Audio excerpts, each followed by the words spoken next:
Hello everyone, welcome to fundamental classes.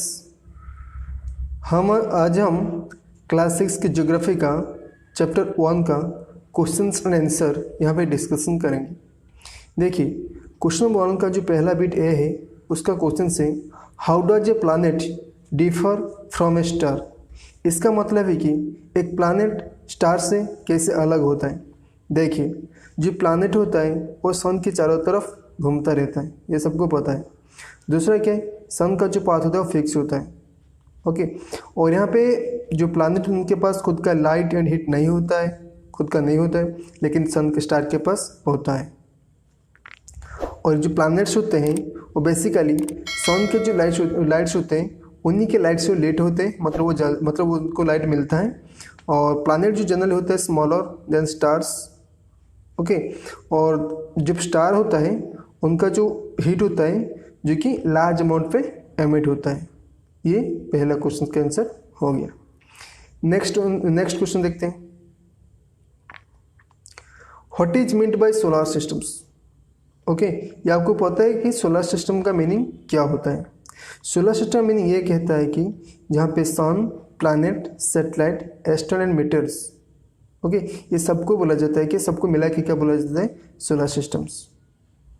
हम इसको बोलते हैं कि कभी कभी इसको बोलते हैं कि इसमें जो हेड होता है वो कौन होता है, सन होता है। यानी सोलर फैमिली का हेड कौन होता है, सन होता है।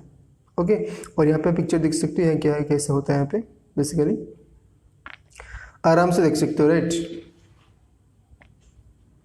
आगे देखिए, next question. Name the planets according to their distance from the sun. यहाँ पे आपको बताना है कि जितने सारे प्लैनेट्स हैं सन से दूरी पे कौन कौन सा प्लैनेट है, मतलब आपको उनकी जो डिस्टेंस है आपको बताना है। देखिए, जो planet according to the distance from the sun are as follows, जैसे कि Mercury, Venus, Earth, Mars, Jupiter, Saturn, Uranus and Neptune. और आपको ये इमेज से आपको बहुत अच्छी तरह याद आएगा, इसको देख लेना एक बार। ठीक है, आगे बढ़े। Why is the earth called a unique planet. Earth को यहाँ पे इसका मतलब है कि हम अर्थ को क्यों यूनिक प्लैनेट बोलते हैं। देखिए, यहाँ पे लाइफ सपोर्टिंग कंडीशंस है जो कि अवेलेबल है अर्थ के अंदर, ठीक है। और इस वजह से यहाँ पे अर्थ को यूनिक प्लैनेट बोला जाता है। ये ज़्यादा हॉट होता है ना ज़्यादा कोल्ड होता है। और यहाँ पे जो वाटर एयर है, बेसिकली जो ऑक्सीजन है, ये बहुत इसेंशियल होता है लाइफ सर्वाइवल के लिए। ठीक है, ये आपका आंसर हो गया। नेक्स्ट आता है E, bit E. Why do we see only one side of the moon always. इसका मतलब है हम क्यों जो मून का एक ही तरफ एक साइड हम देख पाते हैं। देखिए we can see only one side of the moon. ये क्यों, क्योंकि जो मून होता है वो 27 डेज लगता है टोटल कंप्लीट करने के लिए। वो खुद की चारों तरफ भी 27 डेज और अर्थ की चारों तरफ चक्कर लगाने के लिए 27 डेज। इसलिए हमें एक साइड यानी वन साइड दिखाई देता है। आई बात समझ में। Next, what is universe. देखिए, यूनिवर्स होता है क्या है, the collections of millions of galaxies is called the universe and it is difficult to imagine the size of the universe. ये आपको पता है कि बहुत सारे जो गैलेक्सीज मिलके बनते हैं क्या, यूनिवर्स। जैसे हमको पता है कि बहुत सारे सोलर सिस्टम्स मिलके, मतलब जैसे सोलर सिस्टम हमारा है, इस तरह बहुत सारे मिलके बनते हैं यूनिवर्स, गैलेक्सी बनते हैं। और इस तरह बहुत सारे गैलेक्सी मिलके बनते हैं क्या, यूनिवर्स। ओके, और भी मैंने लिखा है कि the universe is the whole body of the stars, planet and dust and gases. It is an infinite space consisting millions of galaxies. तो आप इन दोनों से भी कहीं पे भी आंसर, किसी आंसर में आप लिख सकते हो, कौन से भी आंसर लिख सकते हो, सारे ठीक है। अब देखिए, यह पता है tick the correct answers, right. देखिए, the planet known as earth twin किसको बोला जाता है, आप सबको पता है कि अर्थ ट्विन किसको बोला जाता है। ये किसको बोला जाता है, वेनस को बोला जाता है। Okay, which is the third nearest planet to the sun. ये कौन सा हो जाएगा, अर्थ हो जाएगा।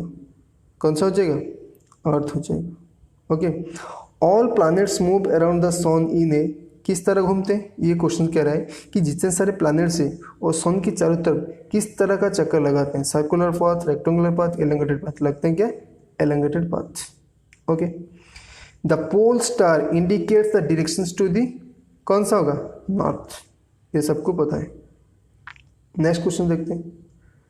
Asteroid are found between the orbit of Mars and Jupiter. Okay, ये सबको पता है। नेक्स्ट आता है fill in the blanks. 3 number A यानी bit A, a group of dash forming various patterns is called a dash. यानी question कर रहे हैं कौन सा ग्रुप होगा जो कि पैटर्न फॉर्म करे, फिर उसको क्या बताया जाएगा। इसका आंसर क्या होगा? ए ग्रुप ऑफ स्टार्स। इसमें क्या होगा? इसमें होगा स्टार्स, स्टार्स, और यहाँ पे क्या होगा? Constellation, constellations. ठीक है, a group of stars forming various patterns is called constellations. देखिए यहाँ पे मेरे वर्ड को ध्यान से सुनिए क्योंकि यहाँ पे हैंडराइटिंग थोड़ा खराब हो गया।